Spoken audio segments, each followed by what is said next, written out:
안녕하세요. 오늘은 조금 민감하지만 꼭 필요한 이야기를 드리려 합니다.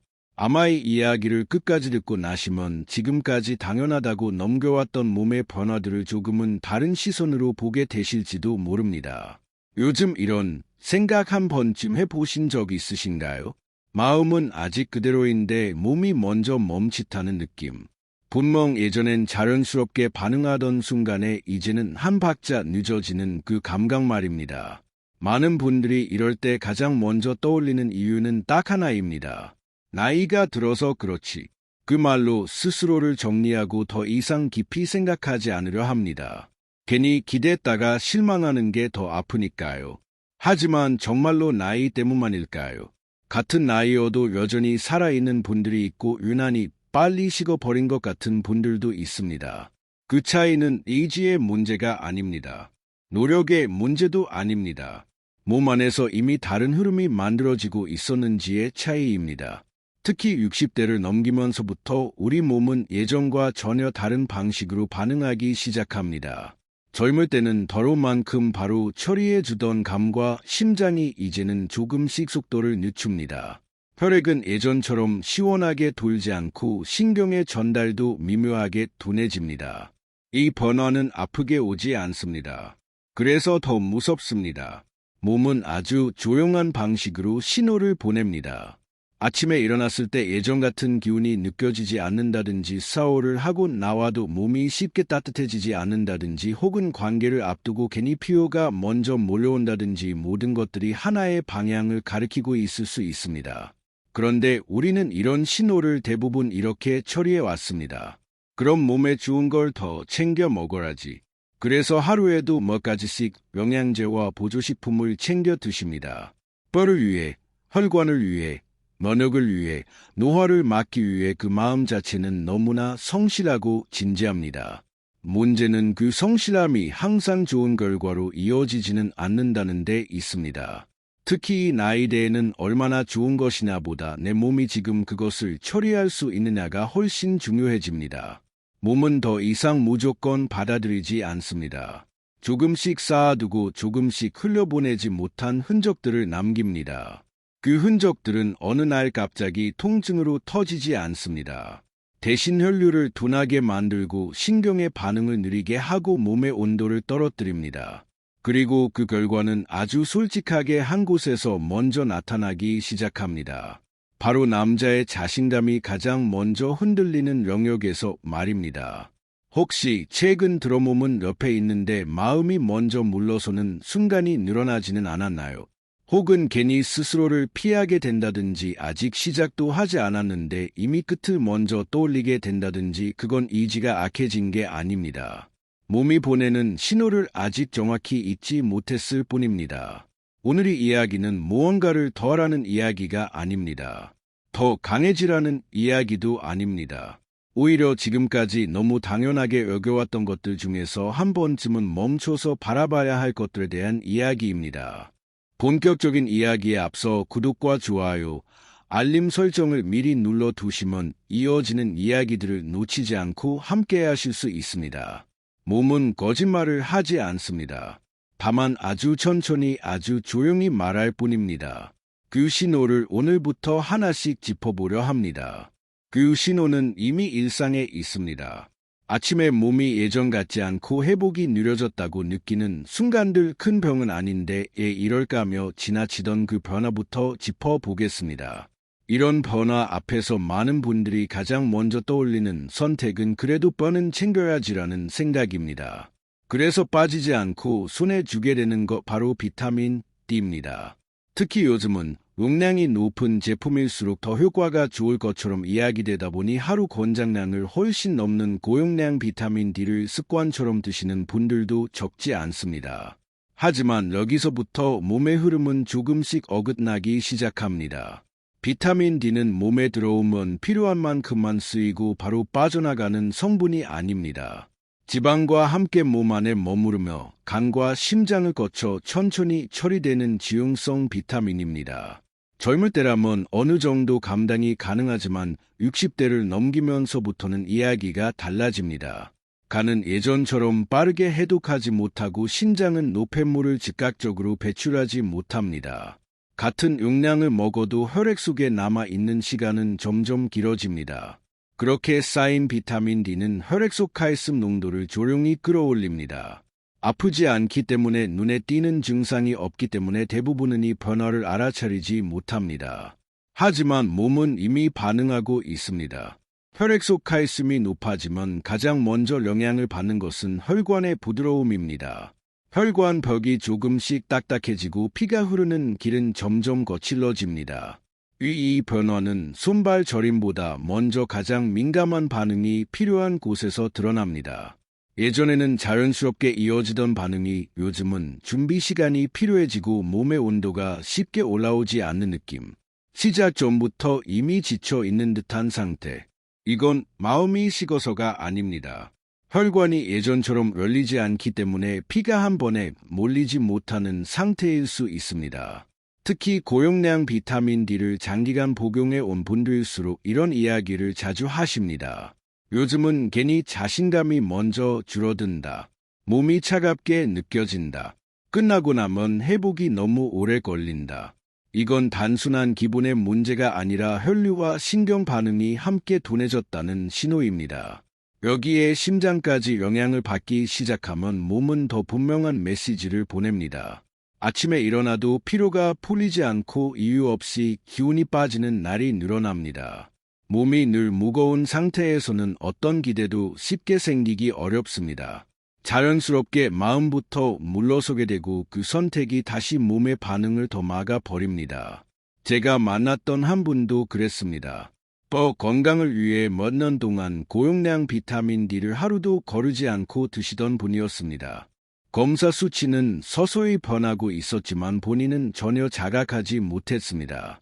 다만 어느 순간부터 나답지 않다는 느낌이 들기 시작했고 그 말 속에는 설명하기 어려운 자신감의 상실이 담겨 있었습니다.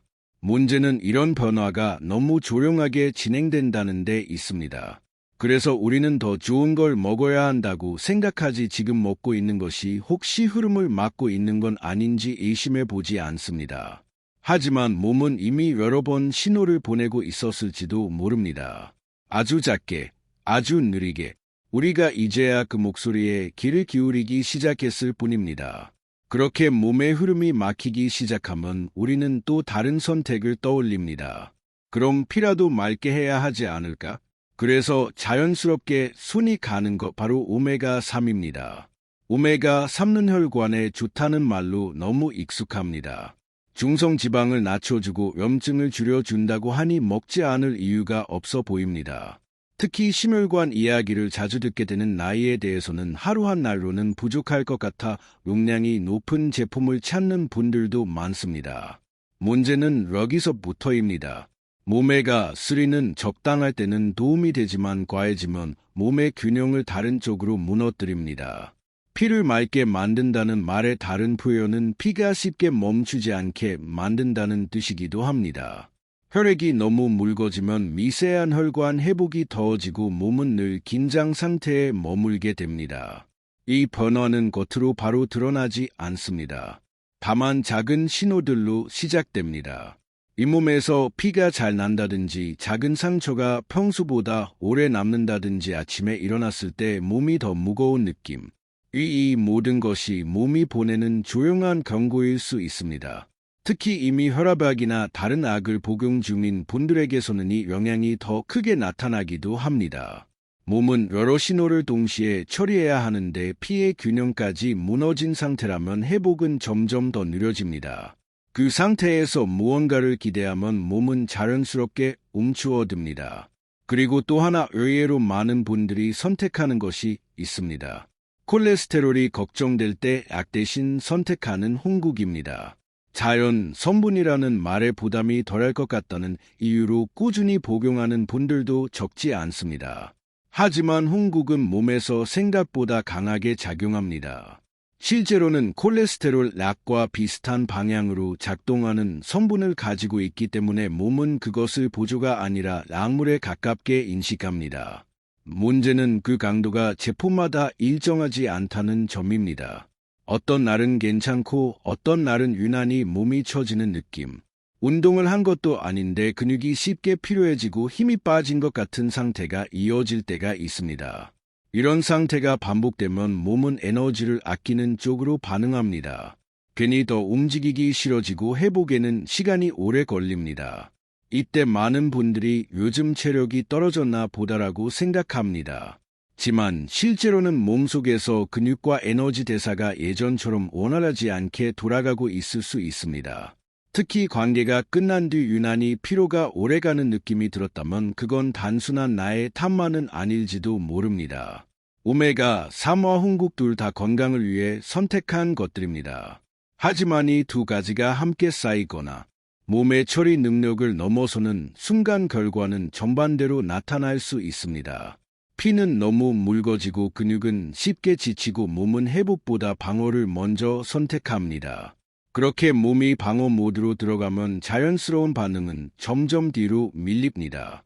시작 전에 망설임이 생기고 이미 끝을 먼저 떠올리게 됩니다. 이건 의지가 악해진 게 아니라 몸이 스스로를 지키기 위해 속도를 낮추고 있는 상태일 수 있습니다. 여기까지 와서야 비로소 많은 분들이 이런 생각을 하게 됩니다. 혹시 내가 너무 많은 걸 몸에 맡기고 있었던 건 아닐까? 몸은 이미 여러 번 신호를 보냈고 우리는 이제 그 의미를 하나씩 이해하기 시작한 것뿐입니다. 그렇게 하나 둘 짚어보다 보면 몸이 예전 같지 않은지에 대한 윤곽이 조금씩 드러나기 시작합니다. 그런데 문제는 눈에 띄게 강하지 않아서 오히려 더 오래 지나치게 되는 것들이 있다는 점입니다. 대표적인 것이 비타민 E입니다. 항산화에 좋고 노화를 늦춰준다는 말로 오랫동안 사랑받아온 성분이죠. 그래서인지 몸에 쌓일 이유가 없겠지라고 생각하며 고용량으로 복용하는 분들도 적지 않습니다. 하지만 비타민 E 역시 몸에 들어오면 쉽게 빠져나가지 않는 성분입니다. 특히 일정 용량을 넘어서면 혈액이 응고되는 과정을 방해하게 됩니다. 피가 잘 굳지 않으면 몸은 항상 긴장 상태에 머물게 됩니다. 회복보다 방어가 먼저 작동하고 작은 자극에도 몸이 쉽게 피로해집니다. 이 상태가 오래 지속되면 몸의 리듬은 점점 흐트러집니다. 이때 나타나는 변화는 아주 미묘합니다. 분명 문제는 없는데 몸의 반응이 일정하지 않습니다. 어떤 날은 괜찮은 것 같다가도 어떤 날은 유난히 둔한 느낌. 이런 불안정함이 반복되면 마음은 먼저 주춤하게 됩니다. 그리고 또 하나 겉으로 보기에는 전혀 문제 없어 보이지만 생각보다 큰 영향을 주는 것이 있습니다. 바로 고농도 비오틴입니다. 머리카락과 손톱을 위해 많은 분들이 선택하는 성분이죠. 특히 탈모 이야기가 나오면 고용량 제품을 찾게 되기도 합니다. 비오틴 자체가 몸에 직접적인 독성을 일으키는 경우는 듭니다. 하지만 문제는 이 성분이 몸의 상태를 우리가 잘못 해석하게 만든다는 데 있습니다. 비오틴은 혈액 검사 결과를 왜곡시킬 수 있습니다. 겉으로는 수치가 정상처럼 보이지만 실제로는 몸의 균형이 무너져 있는 경우도 생깁니다. 그렇게 되면 원인을 찾지 못한 채 이상은 없는데 왜 이러지라는 답답함만 쌓이게 됩니다. 호르몬의 미묘한 변화, 신경 전달의 둔화, 혈류 리듬의 어긋남 같은 것들은 숫자로 바로 드러나지 않기 때문입니다. 이 상태가 이어지면 몸은 점점 확신을 잃습니다. 자극이 와도 즉각적으로 반응하지 않고 한번 멈칫한 뒤에야 따라옵니다. 그 잠깐의 망설임이 전체 흐름을 끊어버리는 순간도 생깁니다. 그리고 그 경험이 반복될수록 몸은 더 조심스러워집니다. 비타민 E와 비오틴 둘 다 건강을 위해 선택한 것들입니다. 하지만 몸의 처리 능력을 넘어서면 이 성분들은 도움을 주기보다 신호를 흐리게 만드는 역할을 하게 됩니다. 몸이 보내는 메시지는 점점 불분명해지고 우리는 그 의미를 제대로 읽지 못한 채 혼란만 커지게 됩니다. 결국 문제는 특정 성분 하나가 아니라 몸 전체의 균형입니다. 혈류, 신경, 회복의 리듬, 그리고 그것을 조율하는 내부 환경이 중 어느 하나라도 흐트러지면 가장 섬세한 반응부터 영향을 받게 됩니다. 여기까지 짚어보면서 어쩌면 이런 생각이 들지도 모릅니다. 그럼 도대체 나는 이제 무엇을 더 해야 하는 걸까? 그 질문에 대한 답은 의외로 정반대에 있습니다. 지금까지 몸이 보내온 신호들은 더 세게 더 많이 하라는 요구가 아니었습니다. 오히려 잠시 멈추고 정리하라는 메시지에 가까웠습니다.